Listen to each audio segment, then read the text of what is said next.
नमस्कार, मी प्रियंका. बुलेटिन मध्ये आपलं स्वागत. पहिली बातमी येते रत्नागिरी शहरातून. रत्नागिरी शहर व परिसरात बांगलादेशी घुसखोरांचा प्रश्न गंभीर होत चाललाय. शिरगाव ग्रामपंचायतीने बांगलादेशी नागरिकाला दाखला दिल्याच्या वादाच्या पार्श्वभूमीवर दहशतवाद विरोधी पथकाने रत्नागिरी शहरातून आणखी एका बांगलादेशी महिलेला ताब्यात घेतले आहे. सलमा राहिल बोंबल ही महिला मूळची ढाका येथील असून ती गेल्या 5 वर्षापासून रत्नागिरीत राहत असल्याचे समोर आले आहे. पोलिसांनी दिलेल्या माहितीनुसार सलमाचा जन्म दाखला चिपळूणमधील एका सरकारी कार्यालयातून तयार करण्यात आल्याचे उघडकीस आले आहे. तिचा पती राहिल बोंबल मिरकरवाडा भागात मच्छी विक्रीचा व्यवसाय करत होता. या बांगलादेशी महिलेकडे आधार कार्ड, पॅन कार्ड आणि जन्म दाखला देखील आढळून आल्याने हे प्रकरण आणखी गंभीर बनत चालले आहे. बातमी आहे अहिल्यानगरमधून. अहिल्यानगर जिल्ह्यातील कर्जत तालुक्यातील अष्टविनायक पैकी एक तीर्थक्षेत्र असणाऱ्या सिद्धटेक येथे गणपती मंदिराजवळ प्रवेशद्वाराजवळच अनाधिकृत थडगे उभारण्यात आले होते. काल अहिल्यानगरचे आमदार संग्राम जगताप व श्रीराम प्रतिष्ठान या संघटनेचे राज्याचे अध्यक्ष सागर बेग यांच्या उपस्थितीमुळे सकल हिंदू संघटनेच्या युवकांनी हे वादग्रस्त थडगे जमीनदोस्त केले. यावेळी जोरदार घोषणाबाजी देखील करण्यात आली. प्रचंड मोठ्या संख्येने युवक यावेळी उपस्थित होते. मोठा पोलीस बंदोबस्त देखील यावेळी ठेवण्यात आला होता. या संदर्भात अधिक माहिती दिली आहे श्रीराम प्रतिष्ठानचे अध्यक्ष सागर बेग यांनी. जय श्रीराम, जय शिवराय. आता माग 16 तारखेला सिद्धटेक मधल्या सिद्धिविनायक पैकी एक जो गणपतीचं मंदिर आहे त्या मंदिरासमोर जिहाद यांनी 15 वर्षापासून त्याच्या मुख्य द्वाराला एक थडगं बांधून तिथे हिरवी चादर टाकून त्यांची पूजा अर्चना चालायची. असं करता करता त्या लोकांचा असा प्लॅनिंग होता का त्या मंदिराला सुद्धा वक्फ बोर्डची प्रॉपर्टी दाखवू. तिथल्या काही हिंदुत्ववादी संघटनांनी आम्हाला येऊन भेटून सांगितलं की इथं असे थडगे बांधलेले आणि 15 वर्षापासून इथं याची कुठलीही परवानगी न घेता हे पूर्णपणे थडगं बांधलेलं आहे. ज्यावेळेस तिथल्या प्रशासनाला निवेदन दिलं तर प्रशासनाला जाग आली नाही निवेदन देऊन सुद्धा. तर आम्ही तिथल्या लोकप्रतिनिधी नगरमधल्या संग्राम भैया जगताप आणि मी आणि तिथल्या सकल हिंदू समाज तिथं जाऊन त्या थडग्याला जसं बांधलं होतं तसं तोडून टाकलं. आणि प्रशासनाला आम्ही हेच सांगतोय, जिथं जिथं अशी थडगे असेल आणि त्याची कुठं परवानगी नसेल तर ते तुम्ही काढा. आणि जर तुम्ही काढत नसेल तर त्याला काढण्यासाठी हिंदू सक्षम आहे आणि आम्ही ते करणार. जिथं दिसणार आली तिथं उभा राहणार बजरंग बली. असं करून आम्ही सर्व थडगे काढणार. जय श्रीराम, जय शिवराय. पुण्यातून एक धक्कादायक बातमी समोर येते. पुण्यातील महर्षी नगरमध्ये गारमेंटचा व्यवसाय करणारा एहसास हाफिज शेख हा मूळचा बांगलादेशी नागरिक असल्याचं उघड झालंय. स्वारगेट पोलिसांनी घेतलेल्या घर झडतीत मिळालेल्या वस्तूंमुळे पोलीस देखील चक्रावले आहेत. त्याच्या घरातून 7 Aadhaar card, 7 PAN card, 4 passport, पाकिस्तानसह सौदी अरेबिया, कुवेत, कतार आणि मलेशियाचे चलन जप्त करण्यात आले आहे. एहसास हाफिज शेख हा 2004 पासून महर्षी नगर येथे राहत होता. गारमेंट व्यवसायाच्या आड भारतीय असल्याचा बनावट दावा करत होता. त्याचा मोबाईल तपासल्यानंतर पोलिसांना बांगलादेशी नागरिकांचे फोन नंबर आणि IMO सारख्या आंतरराष्ट्रीय कॉलिंग ॲपचा वापर केल्याचे पुरावे सापडले आहेत. चौकशी दरम्यान त्याने बांगलादेशी असल्याची कबुली देखील दिली आहे. या संदर्भात अधिक माहिती दिली आहे पुण्याचे रिपोर्टर विजय रणदिवे यांनी. बांगलादेशी सापडल्याची माहिती आपल्याला समोर येते. हा मूळचा बांगलादेशी असून पुण्यातील जे काही स्वारगेट पोलीस स्टेशन आहे, स्वारगेट पोलीस स्टेशनच्या माध्यमातून आपल्याला ही माहिती मिळते की जो काही महर्षीनगर आहे त्या महर्षीनगरमधून मिळालेल्या माहितीनुसार त्याच्याकडे 7 Aadhaar card, 7 PAN card, 4 passport, Pakistani चलनच्या नोटा, Saudi Arabia, Kuwait, Qatar, Malaysia इथले चलनही जप्त करण्यात आलेले आहे. प्रथम माहितीनुसार आपल्याला अशी माहिती मिळते बांगलादेशीनंतर हा विविध ठिकाणी राहून गेल्याची माहिती मिळते. 2004 पासून तो महर्षीनगरमध्ये गारमेंटचा व्यवसाय करत आहे. अगदी जन्म दाखल्यापासून सर्व कागदपत्रे ती त्याच्याकडे आपल्याला पाहायला मिळत आहेत. विरोधी पथकाने ज्यावेळी त्याच्यावरती कारवाई केली त्यावेळेस त्याचा फोन जप्त करण्यात आला आणि त्या फोनमधून काही धक्कादायक माहिती समोर आली आहे. बांगलादेशमध्ये जे काही असतील नागरिक त्याच्यामध्ये फोन नंबर सापडले. IMO सारखे आंतरराष्ट्रीय फ्री व्हिडिओ कॉल करण्याचे ॲप देखील मिळून आलेले आहेत. तेव्हा ज्यावेळेस पोलिसांनी त्याच्याकडे कसून चौकशी केली त्यावेळेस त्यांनी बांगलादेश आहे असंही त्यांनी सांगितलं. पुण्यातील ज्या काही पतितपावन संघटना असेल किंवा हिंदू सकल समाज संघटना असेल किंवा क्रांतीवीर सेना असेल यांनी जी काही बांगलादेशी हटाव मोहीम जी काही चालू केली आहे त्याच्या माध्यमातून बरेचसे अशी प्रकरणं समोर येतात की जे काही पुण्यातील झोपडपट्टी भाग असेल किंवा विविध ठिकाणी बांगलादेशींचं प्रमाण खूप मोठ्या प्रमाणात आहे असं आपल्याला जाणून येते। स्वागत पोलिसांनी एहसान हफीज शेख वय वर्ष 34 झांबरे पॅलेस महर्षीनगर याच्यावर गुन्हा दाखल केलेला आहे। पोलिसांनी त्याच्या घराची झाडझडती घेतली, त्यात पोलिसांना चक्रावून गेले अशा काही गोष्टी मिळाल्या आहेत। त्याच्या घरात कोलकात्यात काढलेले बनावट जन्म दाखला आहे किंवा वेगळ्या नावाने काढलेले 7 आधार कार्ड, एहसान हफीज नावाने काढलेले वाहन चालक परवाना हा देखील तिथे पोलिसांना सापडलेला आहे। अशा अनेक ज्या काही गोष्टी धक्कादायक त्या समोर येत आहेत आणि याच्यावरती जे काही स्वारगेट पोलीस असेल ते त्याला अटक करून त्याच्यावरती योग्य ती कारवाई करत आहे। आणि यामुळे पुण्यात एक धक्कादायक माहिती समोर येते की विविध भागांमध्ये जे काही बांगलादेशी ही लोक राहतात किंवा त्यांचं तिथे वास्तव्य आहे तर ते वास्तव्य आत्ताच नसून अनेक वर्षांपासून आहे असं आपल्याला पाहायला मिळते। तर स्वारगेट पोलिसांच्या माध्यमातून नेमकी कशी कारवाई केली जाईल याच्याकडे हे पाहणं महत्त्वाचं असणार आहे। विजय रणदिवे, सुदर्शन मराठी, पुणे। पुढची बातमी येते महाराष्ट्राची उपराजधानी नागपूरमधून। नागपूरचा खसरा क्रमांक 1 मौजा वाघदरा पटवारी क्षेत्र क्रमांक 46 ग्रामपंचायत इसानी ही सरकारी झुडपी जंगल म्हणजेच ही केंद्र सरकारची वन जमीन आहे। सरकारने ही एक जमीन एका विशेष प्रकल्पासाठी राखीव ठेवली आहे असे ग्रामपंचायत कार्यालयाचे म्हणणे आहे। परंतु जिहादींनी कचरा टाकून आणि कचरा कुंड्या आणि इतर रद्दी वस्तू ठेवून या सरकारी जमिनीवर बेकायदेशीरपणे अतिक्रमण केले आहे। भीमनगर कॉलनीतील रहिवासी चिंतेत आहेत कारण 400 एकर जमिनीवर भंगारजवळ दरवर्षी 1 किंवा 2 बेकायदेशीर मृतदेह आढळतात। येथे गांजा, दारू आणि चरस बेकायदेशीरपणे सर्रासपणे विकले जाते। या भागात माजी सरपंच संतोष काटरे यांनी सांगितले की स्थानिक नेत्यांच्या पाठिंब्यामुळे सरकारी जमिनीवर भंगार विक्रेत्यांचा अवैध व्यवसाय सुरू आहे। मुख्य जी वस्ती आहे ही वस्ती लता मंगेशकर कॉलेजच्या मागची आहे। हिंगणा ज्या वस्तीत आहे एवढे 400 एकरची ही जमीन आहे। या 400 एकरमध्ये लँड जिहाद केलाय।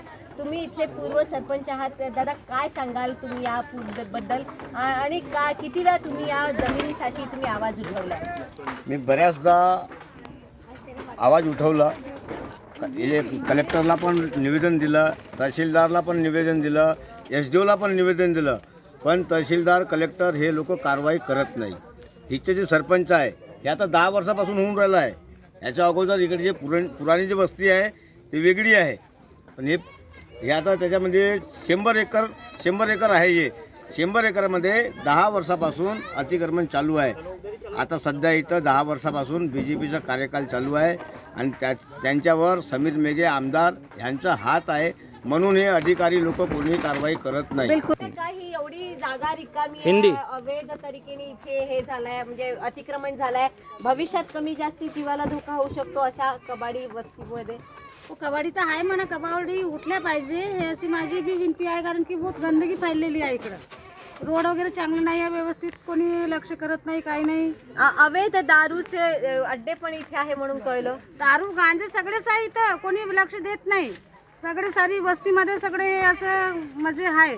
अच्छा, काय मागणी आहे तुमची? मुख्य मागणी काय? काय इथे फक्त दारू गांजा सट्टा एवढंच चालतं, कबाडीच चालते की काही मुलींसोबतही काही अभद्र व्यवहार केले जातात? नाही, ते सगळं तर माहित नाही मला। मी कारण की कंपनीत जाते तरी पण दारू पाणी गांजा वगैरे सगळं चालते या वस्तीत, तेवढं माहित आहे।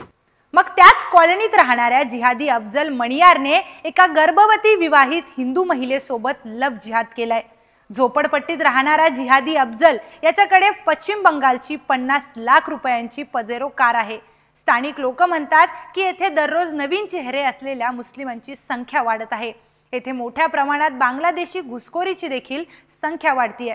याचा एक आढावा घेतलाय आमच्या नागपूरच्या प्रतिनिधी स्नेहल जोशी यांनी। पाहूयात। शहरात आताच लव जिहादच्या एक मोठी घटना समोर आली आहे। या मोठ्या घटनेमध्ये मुलीला पळवून आणले आणि ते पळूनही पजेरो सारख्या गाडीत आणलेले आहे। ही पजेरो गाडी आपल्या समोर आहे। ही 50 लाखाची गाडी आहे आणि 50 लाखाच्या गाडीत एका झोपडीत राहणारा मुलगा जो आहे तो आपल्या ज्या लव जिहादची जी शिकार मुलगी आहे तिला घेऊन तो आलेला आहे। आणि इतकंच नाही की ही गाडी तो घेऊन आला ही स्टोरीच नाही आहे, ही गोष्टच नाही आहे। महत्त्वाची गोष्ट आहे की तो झोपडीत राहतो आणि समोर कबाडी असलेला पूर्ण एरिया आहे आणि 400 एकरच्या त्या कबाडी वस्तीमध्ये पूर्णतः अतिक्रमण आहे। आणि सगळ्यात महत्त्वाचं म्हणजे या गाडीचा नंबर, हा नंबर वेस्ट बंगाल 02 AD 7890 या पद्धतीचा हा नंबर आहे। याचा अर्थ वेस्ट बंगाल आणि वेस्ट बंगालच्या नंतर बांगलादेश आहे, कनेक्शन जे आहे ते इथे सरळ सरळ दिसत आहे। कारण जर ही नागपुरात गाडी आहे याचा अर्थ ही वेस्ट बंगालमधून आलेली आहे।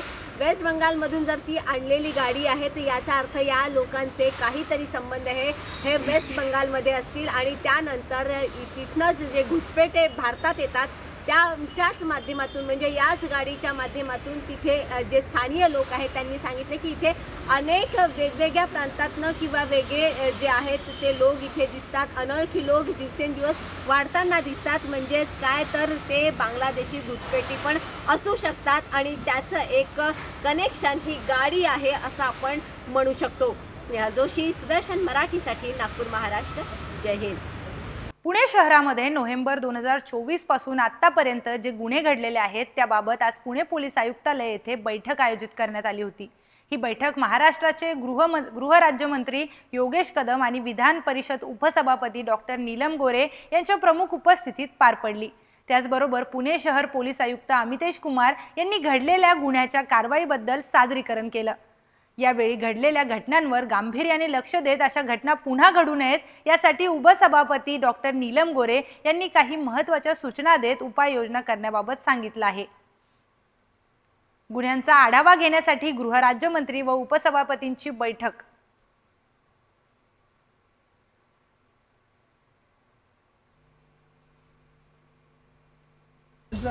गृहराज्यमंत्री श्री योगेश कदम यांचा दौरा होता आणि ते जेव्हा पुण्यात येणारे कळलं त्यावेळेला त्यांनी मलाही निमंत्रित केलं बैठकीसाठी। ते आज दिवसभर आढावा घेत आहेत पुणे आणि पिंपरी चिंचवड दोन्ही ठिकाणी आणि त्यात त्यांचं रेग्युलर नियमित बैठकीच्या बरोबर मी 4-5 प्रश्न समोर मांडले आणि त्याच्यामध्ये एक पहिला म्हणजे जो आहे तो म्हणजे पुण्यातल्या वाहतूक कोंडीच्या संदर्भामध्ये।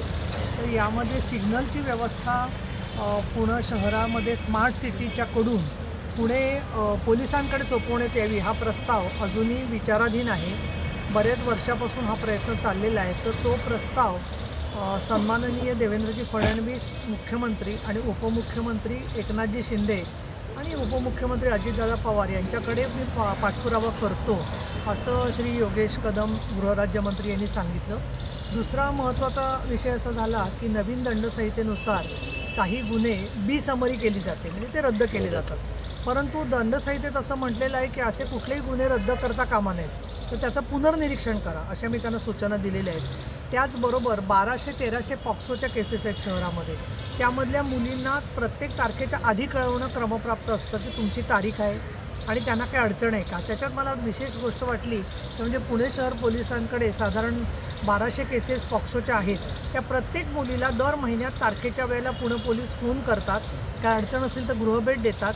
आणि मी त्यांना असं सुचवलं की त्या मुलींची उमेद वाढवण्याच्या दृष्टीने काही साहित्य उपसभापती कार्यालय आणि स्त्री आधार केंद्र म्हणून जर का आम्ही त्यांना दिलं तर ते त्यांच्यापर्यंत पोचवता येईल का, तर एक त्याच्यासाठी त्यांचा अत्यंत सकारात्मक प्रतिसाद होता।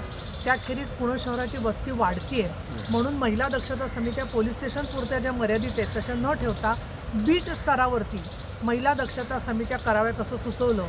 त्याच्यावरती पोलीस दिदी हा जो उपक्रम आहे तो शाळा कॉलेज पुरता मर्यादित आहे, तर त्या बीटचे जे कॉन्स्टेबल्स आहेत त्यांना त्या परिसरामध्ये सुद्धा सातत्याने ते जातच असतात, तर त्यांना महिलांची समिती बीट स्तरावरती करावी याला पण CPनी मान्यता दिलेली आहे आणि त्याच्याबद्दल ते सकारात्मक होते।